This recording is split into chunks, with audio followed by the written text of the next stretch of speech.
छोड़ दो मुझे चिंटू और चिंकी, मैं होली नहीं खेलूंगा, मुझे रंगों से डर लगता है। हम सब होली खेल रहे हैं और तू घर छोड़कर ही भाग गया था। मम्मी ने भेजा है तुम्हें पकड़कर लाने के लिए। Oh, no! देख मैं और चिंटुआ ने कितना होली खेला है, हम पूरा रंग से नहाए हुए हैं। तो तुम दोनों ही होली खेलो, मैं नहीं खेलूंगा, मुझे रंगों से डर लगता है। रंग में क्या कांटे लगे हैं जो तुझे रंगों से डर लगता है? अरे चलो बाबू, हम डीजे भी लाए हैं, खूब मजा आएगा, नाचेंगे और होली खेलेंगे। लेकिन मुझे मजा नहीं आएगा, मुझे जाने दो। देखो चिंटू, वहाँ रखा है रंगों से भरा बाल्टी। चलो उस बाल्टी में ही बाबू को डाल देते हैं। Oh, no! अरे बाप रे, इतना सारा रंग! Oh, no! अरे छोड़ दे रे चिंटुआ! अरे अरे रुको चिंटू और चिंकी!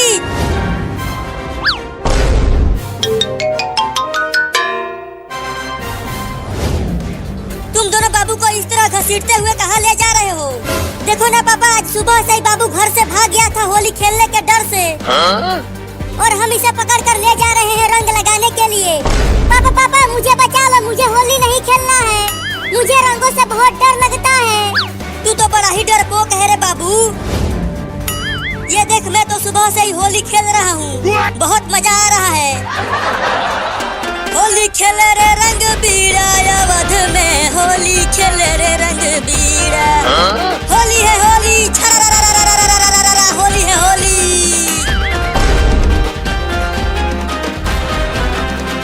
लगता है पापा पगला गए हैं होली खेलते खेलते, और अगर मैंने भी होली खेला तो मैं भी पगला जाऊंगा रे दादा। ले जाओ और रंगों में डुबा दो इसको। होली है होली। ले चल चिंकिया। अरे बबुआ, बचा ले रे मुझे।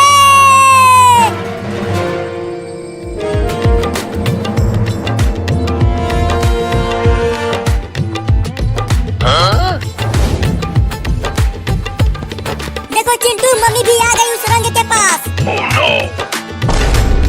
जल्दी लेकर आओ उसे और इस रंग में डुबा दो। अरे बाप रे, यहाँ तो लाल पीला हरा सभी रंग भरा है बाल्टी में। अरे डालो ना, क्या कर रहे हो? Oh, no!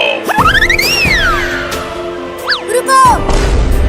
अरे मम्मी, तुमने तो होली खेली ही नहीं, तुम्हें तो रंग लगा ही नहीं है और मुझे रंग लगवा रही हो। अरे मेरी ये साड़ी बहुत महंगी है, खराब हो जाएगी रंग लगने से। फेंको चिंकी। नहीं। Oh, no! अरे मम्मी रे, मुझे रंग लग गया।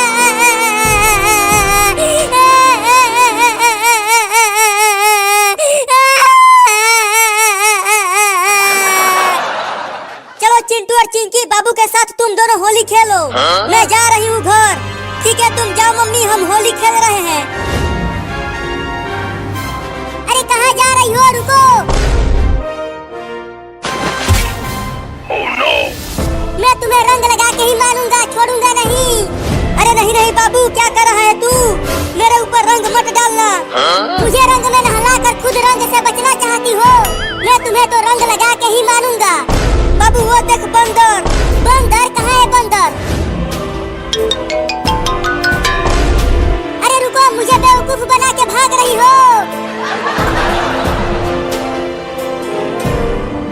अरे ये तो मेरे पीछे ही पड़ गया। बच नहीं पाओगी तुम मुझसे आज मम्मी। मैं तुम्हारी महंगी साड़ी को खराब करके ही मानूंगा। Oh, no! चिंटू, लगता है बाबू मम्मी को रंग लगा के ही मानेगा। अरे उन दोनों को छोड़ो, चलो हम होली खेलते हैं। तो तुम उस बाल्टी में जाओ और मैं इस बाल्टी में। ये बहुत मजा आ रहा है चिंटुआ।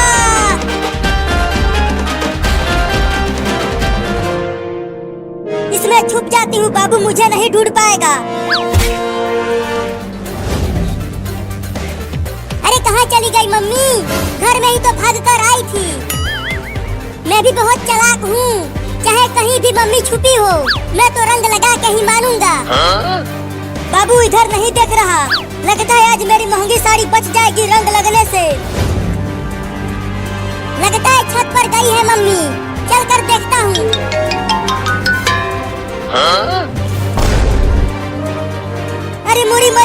चूहा कहाँ से आ गया? हुई हुई हुई, चल भाग जा, मेरे पास मत आ। अरे मैंने काट लिया।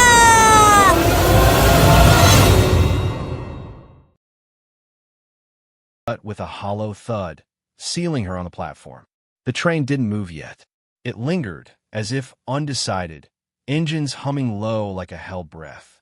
She loosened her grip on the suitcase, then tightened it again. The red scarf twisted slowly in the wind, and suddenly she was 12 again, standing in a narrow hallway that smelled of dust and boiled tea. Her father had knelt in front of her with that same scarf in his hands, fingers rough, careful as he tied it around the handle of an old bag. "So you don't lose it," he'd said, smiling in a way that tried too hard. "Things come back when they're marked." She hadn't understood then. She disliked the color. She disliked that he made ordinary things feel chosen. The watch in her pocket pressed heavier now. She remembered the sound it made before it broke. Soft, steady, alive. He'd given it to her the winter the lights were cut off, when evenings stretched long and cold and money felt like a rumor. "Time is still yours," he'd told her, tapping her wrist. Later, when it shattered against the kitchen floor, neither of them bent to pick it up right away. A laugh burst nearby. She watched a young woman throw her arms around an older man stepping off the train, their reunion clumsy and bright. Another passenger waved through the glass, mouthing calmly to someone inside. Hands pressed together. Foreheads touched. Everywhere she looked, there were endings that were also beginnings. No one was waiting for her. She shifted her weight, boots scuffing the concrete. The platform lights flickered once. She felt small then, too small for the anger that kept her upright, too tired to pretend she wasn't alone. Rent notices folded and unfolded in her mind. Missed calls she never returned. The quiet of her room, thick as dust. She hadn't come this far to turn back. She told herself that. She repeated it like a rule. Someone stood a few feet away now. She hadn't heard him approach. He was older, wrapped in a plain dark coat, hands in his pockets. He didn't stare. Not exactly. His eyes rested on her suitcase, the red scarf, the way her shoulders stayed tense even when nothing was happening. He said nothing. The silence felt deliberate, as if he understood that words might break something fragile. She met his gaze for a second. He nodded once. Not encouragement, not warning, just acknowledgement. The announcement crackled again. Another delay. 5 minutes. 5 minutes could change everything. Her phone buzzed in her pocket. No name, just a number she didn't recognize. She didn't answer. She watched the 6 men instead, still gathered at the far end, for collars dark against their throats. One of them glanced back briefly, scanning the platform without seeing her. Her lips curved into something that almost looked like a smile. It confused even her. The man beside her shifted, as if ready to leave, then stayed. The train doors shuddered, preparing to open again. She lifted the suitcase slightly, then set it down. Not yet. The red scarf stilled in her hand, and for the first time, she didn't know if she was holding on or letting go. Rain began without asking permission. Not the kind that cleans, but the kind that smears the world, turning lights into trembling lines and faces into unfinished thoughts. It crept in sideways through the open ends of the station, tapping the roof, darkening the concrete at her feet. The man shifted closer to the wall, out of habit more than comfort.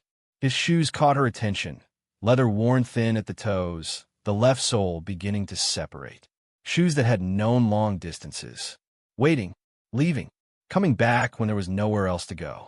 She told herself not to look again. She did anyway. When he pulled his wallet out to pay for a coffee at the nearby machine, a photograph slipped halfway free. He noticed too late. A small, creased picture, a child on a beach, hair wild in the wind, laughing at something outside the frame. He slid it back carefully, fingers pausing for half a second longer than necessary, as if that pause mattered.